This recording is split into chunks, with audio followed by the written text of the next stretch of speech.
ঘাটাল মহকুমায় একাধিক এলাকা জলের তলায়। ঘাটাল মহকুমার বন্যা পরিস্থিতি খতিয়ে দেখতে উপস্থিত হলেন ঘাটালের সাংসদ দীপক অধিকারী ওরফে দেব।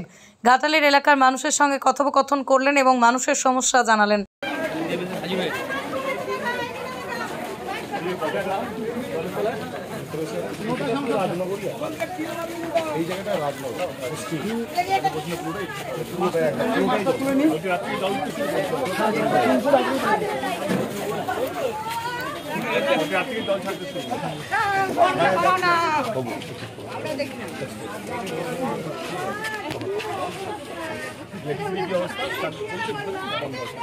একটু দেখতে দেন সবাইকে।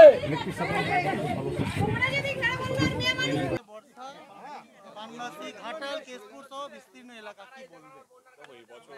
এই বছর যেভাবে বৃষ্টি হচ্ছে, যেভাবে বন্যা হচ্ছে, শুধু বাংলায় নয় ভারতবর্ষ জুড়ে সব জায়গায় হচ্ছে, এবং যেভাবে ল্যান্ডস্লাইডও হচ্ছে, আমরা সব জায়গায় দেখছি, সত্যি খুব দুঃখজনক। এইটুকু বলতে পারি যে প্রশাসন, আমাদের দলের সমস্ত নেতা, সমস্ত কর্মীরা মানুষের পাশে আছে, এবং কালকে রাত থেকে 40,000 কিউসি জল ছাড়া হয়েছে।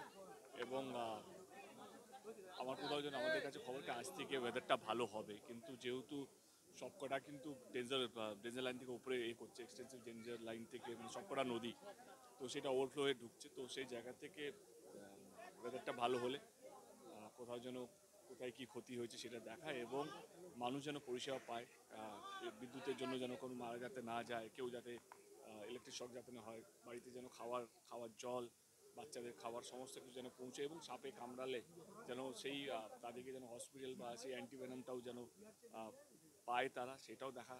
এবং সকাল থেকে আমার ডিএম, এসপি, এসডিও, বিডিও এবং irrigation department, chief secretary, chief engineer সবার সাথে কথা হচ্ছে। তো আমরা প্রস্তুত মানুষের যাতে কোনো কষ্ট যাতে না হয় সেটা দেখার জন্য।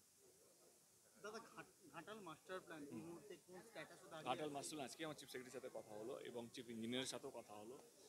ঘাটাল ল্যান্ডটা মোটামুটি করা হয়ে গেছে, মার্ক করা হয়েছে, এবং আপনারা সবাই জানেন যাদের ল্যান্ড আছে তাদের সঙ্গে নেগোসিয়েশন চলছে, এবং তার মধ্যে অনেকগুলো ল্যান্ড, সরকারি ল্যান্ড পাওয়া গেছে। দুটো পাম্পিং স্টেশন, সেটা লোকেশনটা মার্ক করা হয়েছে। অনেক জায়গায় এনক্রোচমেন্ট আছে, তাদের সঙ্গে কথা বলা হচ্ছে যে এনক্রোচমেন্টটা না তুললে এই ড্রেনেজ কাজগুলো হবে না, বড় বড় মেশিনগুলো ঢুকবে না। সেই এনক্রোচমেন্ট যে জায়গাগুলো আছে সেগুলো তাদের সাথেও কাজ চলছে। আমার কাছে আজকেই কথা হলো কি এই বছর শেষের মধ্যে ফার্স্ট ফেজের কাজ শুরু হয়ে যাওয়ার কথা, তারই প্রস্তুতি চলছে, এবং আমরা আশাবাদী যে এই বছর থেকে শুরু হয়ে যাওয়া উচিত।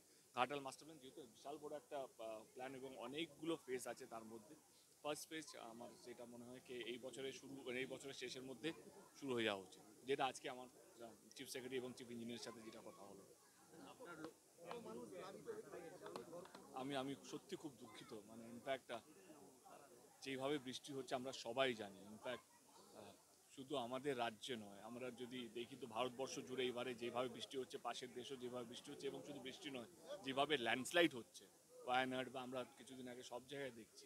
এবার প্রাকৃতিক দুর্যোগের সঙ্গে আমরা কিছুতেই মোকাবিলা করতে পারবো না। যেটা করতে পারবো সেটা হচ্ছে আমরা মানুষের পাশে আছি, রাজ্য সরকার মানুষের পাশে আছে, আমি সাংসদ হিসেবে মানুষের পাশে আছি। কোথাও কোনো যদি কষ্ট কাদের, আমরা একদম প্রস্তুত আছি মানুষের যাতে কোনো কষ্ট যাতে না হয়, জল, খাবার, বাচ্চাদের খাবার, কারো যদি শরীর খারাপ হয়ে যায় তাদেরকে হসপিটালে পরিষেবা পাওয়া, কারো যদি সাপ কামড়ায় তাদের কাছে যেন অ্যান্টিভেনাম টাইমলি পৌঁছে যাওয়া, এবং কারো পাম্পিং স্টেশন চলছে না জল নেওয়ার জন্য, তাদের কাছে জেনারেটর নিয়ে পৌঁছে তাদের জলের ব্যবস্থা, খাওয়ার জলের ব্যবস্থা, এবং সমস্ত কিছু আমরা প্রশাসনের পক্ষ থেকে আমরা একদম প্রস্তুত। আমরা ঠাকুরের কাছে প্রার্থনা করি আর যেন বৃষ্টি না হয়, কারণ সবকটা ড্যাম ওভারফ্লো হচ্ছে। তো কালকে রাত থেকে 40,000 কিউসি জল ছাড়া হয়েছে, তার জন্য আজকে বন্যা পরিস্থিতি, রাতের মধ্যেই এই বন্যা পরিস্থিতি শুরু হয়েছে। সেই জন্য আমি আজকেই চলে এলাম পুরো পরিস্থিতি দেখার জন্য, এবং বিকেলবেলা আমার সিএমের সাথে ফোনে কথাও হবে, তখন আমি আপডেট দেবো কি এই সমস্যাগুলো হচ্ছে, এইগুলো যদি যেই সমস্যাগুলো শুনতে পাবো এখন মানুষের সঙ্গে যোগাযোগ করার পর তারা কী কী সমস্যা ফেস করছেন, বা মানে 3-4 দিনের মধ্যে এই যতদিন এই জলটা নামছে ততদিন মানুষজন তার সেবাটা পায়, পরিষেবাটা পায়, সেটা সিএমের সঙ্গে কথা বলে, ডিএমের সাথে কথা বলে, বা যারা হ্যাঁ না ইম্পর্টেন্ট পার্সন প্রশাসনের মধ্যে তাদের সঙ্গে কথা বলে সমাধান করা। একটা অন্য বিষয়, এবারে আর্থিক ইস্যু আজকে আমি একটা কথা বলি যে রাজ্যে শুধু একটা ইস্যু তো নয়। আমি যদি শুধু আরজিকর নিয়ে আমি এস এ সাংসদ যদি থাকি, তাহলে ঘাটালের মানুষ যারা বন্যার মধ্যে ডুবে আছে তাদের সঙ্গে ইনজাস্টিস হয়ে যাবে। আমি আজকে আরজিকর নিয়ে কোনো মন্তব্য রাখতে চাইছি না। আমার কাজ হচ্ছে, আমার ঘাটাল জলে ভাসছে এবং মানুষ কষ্টের মধ্যে আছে। কত মানুষের বাড়ি ডুবে যাচ্ছে, কত মানুষের বাড়ি ভেঙে যাচ্ছে। অনেক নতুন শিশুরা আছে, তাদের কাছে যেন বাচ্চাদের খাবার যেন পৌঁছতে পারে, পরিষেবাগুলো, রাস্তাগুলো বন্ধ, কারণ সন্ধে হওয়ার পর রাস্তা চলাচল বন্ধ হয়ে যায়, কারণ বোটের উপরেই অনেক কিছু হয়। তো বোটের পরিষেবা, তাদের ওষুধ, তাদের খাবার দাবার, জলের সমস্যা, ইলেকট্রিসিটি অনেকগুলো পোল। আর আগের বারে যেটা আমাদের এ হয়েছিল কি, ইলেকট্রিক কারেন্টে অনেকজন মারা গেছিলো, সেই খবরটাও ছিল। সেটা তাদের সাথে কথা বলাকে কোথাও আমাদের ইলেকট্রিক ডিপার্টমেন্ট যেন রেডি থাকে, জল বেশি রেঞ্জের জন্য উপরে হয়ে গেলে ইলেকট্রিক লাইনগুলো বন্ধ করা, এবং সঙ্গে সঙ্গে যখন জলটা নেমে গেলে সেই লাইনগুলোকে মেরামত করে যেন ইলেকট্রিক সার্ভিসগুলো শুরু হয়ে যায়।